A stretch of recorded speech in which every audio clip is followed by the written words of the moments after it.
हाँ तो बच्चों हम लोग आज फिर से जीसीईआरटी का जो मैट्रिसेस का क्लासेस है इसमें जीसीईआरटी के द्वारा जो जारी किया गया था उसी का जो क्वेश्चन दिया वो एमसीक्यू।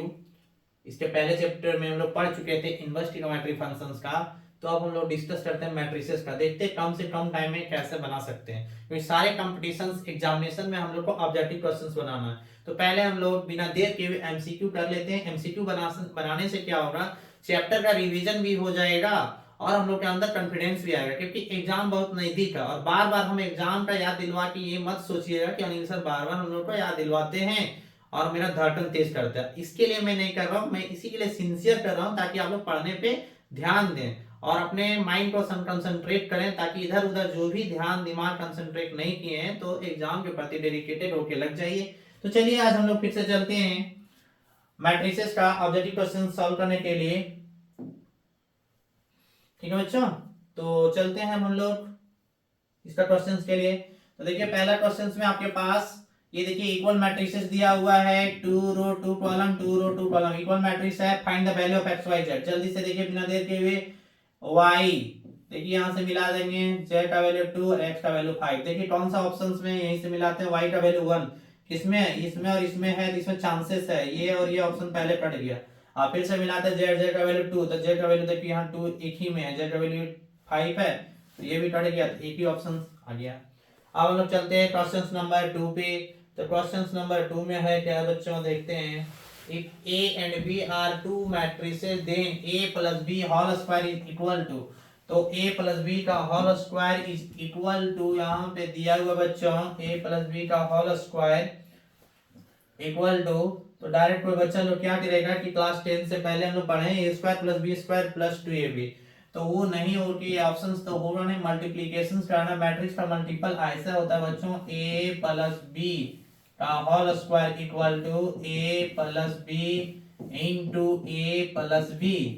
ये बच्चों तो इसको मल्टीप्लाई करेंगे a इंटू ए, तो a इंटू ए क्या हो जाएगा बच्चों, ए स्क्वायर, a से b में इंटू करेंगे तो हो जाएगा ए बी, b से a में करेंगे तो हो जाएगा बी ए और b को b से करेंगे तो हो जाएगा बच्चों बी स्क्वायर। तो देखिए आपके पास ऑप्शंस में है, यहाँ पे बी ऑप्शंस में देखिए यहाँ पे 2ab दिया हुआ, ये भी नहीं होगा ये भी नहीं होगा।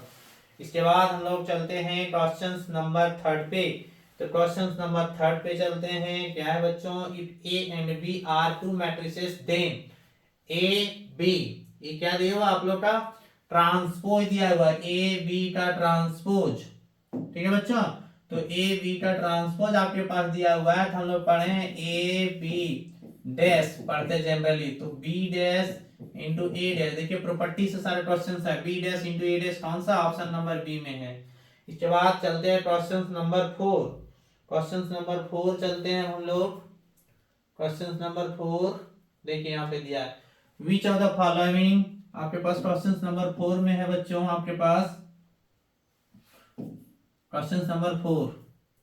तो क्वेश्चन नंबर 4 में which of the following a dash, row का कॉलम यहाँ क्या है, एक रो दो रो और 3 कॉलम। अगर हम लोग को चाहिए 3 रो, देखिए ये तो 2 रो और 3 कॉलम, इसमें ये ऑप्शन खत्म, ये ऑप्शन भी खत्म, 3 रो और 2 कॉलम, एक रो 2 रो 3 रो, एलिमेंट भी मिला लेंगे यहाँ से बच्चों 1 2 3 और 4 5 6। देखिए यहाँ एलिमेंट चेंज है, ये भी ऑप्शंस नहीं होगा, इजी वे में ये हो गया। क्योंकि यहाँ सबसे पहले देखना है कि एलिमेंट कौन कौन सा है, तो 1 2 3 4 5 6, 1 2 3 4 5 6 केवल इसी में है। ये ऑप्शंस और ये ऑप्शंस तो पहले ही कट गया, देख के ही आप लोग इजी में सॉल्व कर सकते हैं। हम लोग को दिमाग भी ज्यादा नहीं लगाना है, केवल एक बार अच्छे से देख लीजिएगा आप लोग तो इजी में कोई भी क्वेश्चन सॉल्व हो जाएगा बच्चों। तो आगे बढ़ते हैं क्वेश्चन नंबर 5 में क्या दिया हुआ है बच्चों, if A and B are two matrices, देखिए A and B are two matrices, then A plus B dash, तो A plus B dash transpose है, तो सिंपल वे में A dash plus B dash, ये तो प्रॉपर्टी में हम लोग लिखवाएं तो पढ़े भी थे, तो हम लोग ओनली यहाँ पे objective MCQ questions only property से दिया हुआ है, तो इजी ये हो गया, ये तो ऑप्शन से होगा नहीं, ये तो मल्टीप्लिकेशन का है। चलिए बच्चों आगे चलते हैं हम लोग क्वेश्चन नंबर 6।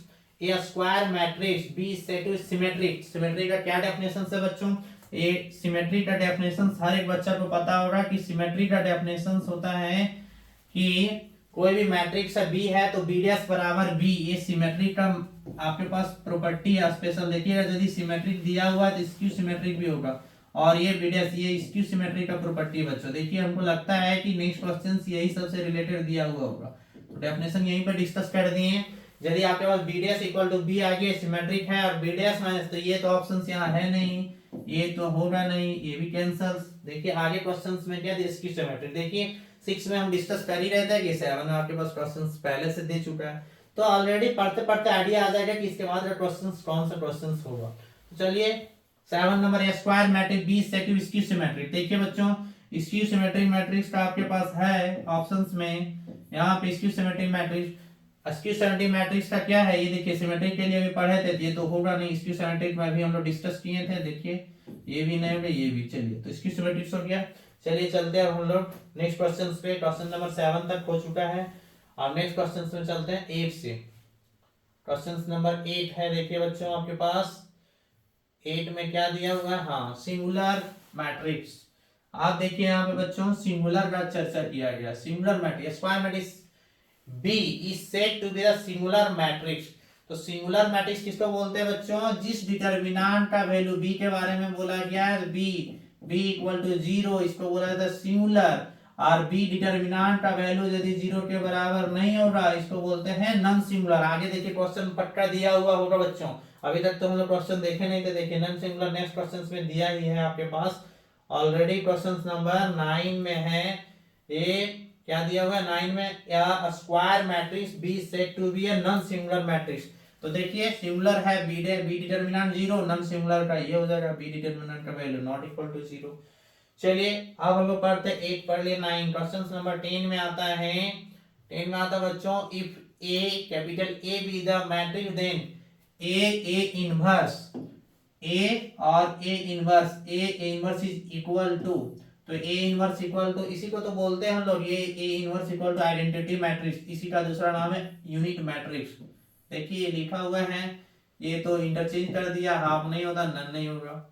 एंड देखिए if A and B are two matrices then A b, देखिए कितना इजी क्वेश्चंस बनाए हैं जेसीईआरटी टीम हम लोग का, एक बार केवल अच्छे तरीके से पढ़ लिए, हमको नहीं लगता है कि कोई ऐसा बच्चा होगा जिससे क्वेश्चन खुद बाय खुद नहीं बनेगा। एक बार ऐसे देख लीजिएगा अच्छे तरीके से, फिर आराम से इजी वे में आप लोग कहीं पे भी क्वेश्चन, इससे रिवाइज हो जाएगा, पूरा चैप्टर का ऑब्जेक्टिव से रिवीजन हो जाता है बच्चों। तो बिना देर के हुए ये नहीं कि वीडियो देख रहे हैं, सो के वीडियो देख रहे हैं, आप देखते देखते सो रहे, तो ऐसा समझ में नहीं आएगा। इसी के लिए सिंसियर हो के थोड़ा सा पढ़ाई कीजिए, है ना। तो चलिए अब उतना भी सिंसियर नहीं हो जाना है कि क्या बोलते डिप्रेशन में चल जाए, क्योंकि एग्जाम है तो प्रेशर तो ज्यादा कुछ लेना है नहीं, प्रेशर लेंगे तो फिर दिक्कत हो जाएगा बच्चों। तो इजी में हम लोग सोचेंगे हाँ चलिए एग्जाम का थोड़ा सा पढ़ लेते हैं, तो बिना देर के हुए पढ़ लेंगे, थोड़ा सा जब मन किया उसी समय पढ़िए। तो क्वेश्चन नंबर आता है बच्चों आपके पास, क्वेश्चन नंबर आता है 11 का, इफ ए एंड बी, आप आता है आपके पास, if A and B are two matrices then A B inverse, A B inverse property है direct B inverse into A inverse, देखिए सामने दिया हुआ B inverse into A inverse नहीं होगा ये सब। If A be a square matrix A inverse will exist, A inverse कब एग्जिस्ट करेगा, तो देखिए ए इनवर्स निकालना कब पॉसिबल है, आप लोग को पहले ही पढ़ाए थे, ए इनवर्स निकालना तभी पॉसिबल है बच्चों जब A is a non singular matrix, मतलब डिटरमिनेंट ए का वैल्यू नॉट इक्वल टू 0, यही डेफिनेशन है। रो मैट्रिक्स कॉलम मैट्रिक्स इससे तो अलग है, सिंगुलर नॉन सिंगुलर में कंफ्यूजन होता है बच्चों को, ये नॉन सिंगुलर है जब भी इनवर्स निकालना चाहते हैं हम लोग। तो अब आता है क्वेश्चन नंबर 13 में देखिए बच्चों क्या दिया हुआ है, 13 चलते हैं।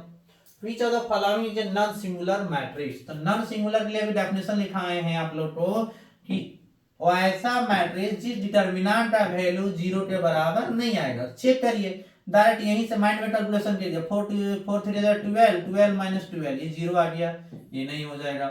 9 36 माइनस और माइनस 36 36 36 72, ये देखिए तो यहाँ तो ये होना चाहिए, आगे भी चेक कर 9 36 और यहाँ से माइनस, ये भी 0 आ जाएगा। 36 माइनस 36 तो ये भी नहीं हो जाएगा। 12 माइनस 12 तो ये भी 0, नॉन सिंगुलर नहीं होगा। ठीक है बच्चों, तो आपके पास पूछा भी तो नॉन सिंगुलर एक ही ऑप्शन था, ऑप्शन नंबर बी चेक कर लिए था वैसे पहले, तो डायरेक्ट माइंड में कैलकुलेशंस करके हम लोग सॉल्व कर सकते हैं। अब आता है क्वेश्चन नंबर 14 में क्या दिया हुआ, which of the following is singular matrix, मतलब कौन सा डिटरमिनेंट का वैल्यू 0 आता है। सिंगुलर इसी को बोला जाता है, सिंगुलर मतलब कौन सा डिटरमिनेंट का वैल्यू 0 आएगा, व्हिच डिटरमिनेंट 0। जिसका डिटर्मिनेंट का वैल्यू 0 आ जाएगा। देखिए 4 तिया 12, 6 दूना 12, इसका 0 आता है। 9 चौक 36 और फिर 36, इसका 72 आएगा। तो एक ये आता है ऑप्शंस। तो ऑप्शंस में ज्यादा चांसेस सिमिलर, डिटर्मिनेंट का वैल्यू 0 आना चाहिए, तो यही एक आ रहा है। वैसे सी और डी ऑप्शंस भी हम लोग चेक कर लेंगे। तो सी और डी ऑप्शन चेक करते हैं। देखिए आगे फिर हम लोग चलते हैं ऑप्शंस नंबर सी और ऑप्शंस नंबर डी। देखिए यहाँ पे आता है ऑप्शन नंबर सी में आता है बच्चों आपके पास क्या है ऑप्शन नंबर सी। तो ऑप्शन नंबर सी में 4 एंड 6 आता है, तो ये भी 0 नहीं आता है। देखिए यहाँ पे ये 4 माइनस 6 आ गया 2, नॉट इक्वल टू 0 डिटर्मिनेंट। 3 2 जा 6 माइनस 4, ये भी 2 नॉट इक्वल टू 0। तो हम लोग 0 के बराबर केवल ऑप्शन नंबर ए में ही था वहां पे। अगेन हम लोग चल रहे हैं फिर से क्वेश्चन नंबर 15 पे है। For which of the following the inverse matrix can be obtain, कौन सा मैट्रिक्स का इनवर्स मैट्रिक्स निकालना पॉसिबल है। तो वैसा मैट्रिक्स को इनवर्स मैट्रिक्स निकालना पॉसिबल है, सबसे पहले होना चाहिए कंडीशन स्क्वायर मैट्रिक्स। तो देखिए दो ठो ऑप्शंस बच्चों पहले छट गया, ये स्क्वायर मैट्रिक्स नहीं है। इसमें 3 रो और 2 कॉलम, इसमें 3 रो और 3 कॉलम, इसमें भी 3 रो और 3 कॉलम, और इसमें 2 रो और 3 कॉलम। तो स्क्वायर मैट्रिक्स दो ठो ऑप्शन पहले छट, 3 रो 3 कॉलम। लेकिन देखिए इसका ये पूरा पूरी देखिए हम लोग डिटर्मिनेंट में पढ़े, डिटर्मिनेंट कोई भी रो या कॉलम में यदि तीनों एलिमेंट 0 रहा तो डिटर्मिनेंट का वैल्यू भी 0 हो जाएगा। तो उसका भी पॉसिबल नहीं है क्योंकि उस डिटर्मिनेंट का भी वैल्यू 0 आ रहा है बच्चों। तो एक ही स्क्वायर मैट्रिक्स है, यहाँ निकालना भी जरूरत नहीं है यहाँ से आपके पास, क्योंकि इसी डिटर्मिनेंट का वैल्यू जो होगा वो 0 नहीं होगा। इनवर्स निकालना पॉसिबल है क्योंकि इस डिटर्मिनेंट का वैल्यू 0 नहीं होगा। ये डिटर्मिनेंट नॉट इक्वल टू 0 तभी हो पाएगा, इनवर्स पॉसिबल है। ये इनवर्स क्या करेगा, एग्जिस्ट करेगा बच्चों। क्लियर। अब चलते हैं देखते हैं हम लोग क्वेश्चन नंबर 16 में कौन सा क्वेश्चन है। क्वेश्चन नंबर 16 देखिए और 17, लगता है दो ही क्वेश्चन अब ऑब्जेक्टिव बचा हुआ है हम लोग के पास। यह matrix capital A I J element दिया है, ऑर्डर दिया हुआ आपके पास N row and N column to be symmetric. तो सिमेट्रिक के लिए क्या कंडीशन है बच्चों, सिमेट्रिक के लिए रो और कॉलम क्या होना चाहिए, रो और कॉलम बच्चों बराबर होना चाहिए। मींस ए आई जे बराबर ए जे आई, रो और कॉलम यदि बराबर हो रहा है तो उसको क्या बोलते हैं बच्चों, सिमेट्रिक। देखिए ये दे दिया है 0, ये तो होगा नहीं, ये माइनस दे दिया, ये भी नहीं होगा। ये सिमेट्री का ही कंडीशन है, यहाँ 1 दे दिया। चलिए तो सिमेट्री का कंडीशन है रो और कॉलम्स बराबर होना चाहिए। सिमेट्रिक के लिए क्या एरियास बराबर, ये एलिमेंट इंटरचेंज करेंगे बच्चों तो एलिमेंट पे कोई इफेक्ट नहीं पड़ेगा। लास्ट क्वेश्चन है 17, हम लोग जूस थोड़ा उसके साथ ही पढ़ते क्योंकि अब अंतिम क्वेश्चन बचा हुआ है, टाइम भी हम लोग का होने चला। उसके बाद हम लोग अपना दूसरा भी काम करेंगे और भी सब्जेक्ट पढ़ना है। देखिए बच्चों लास्ट दिया 10 की सिमेट्रिक, 10 की सिमेट्रिक का तो डेफिनेशन आप लोग को पहले से पढ़ा चुके हैं। क्या बढ़ाएं, ए डैश इक्वल टू, इसमें हम लोग पढ़े थे ए डैश बराबर ए, ये पढ़े थे बच्चों ए dash equal to minus A.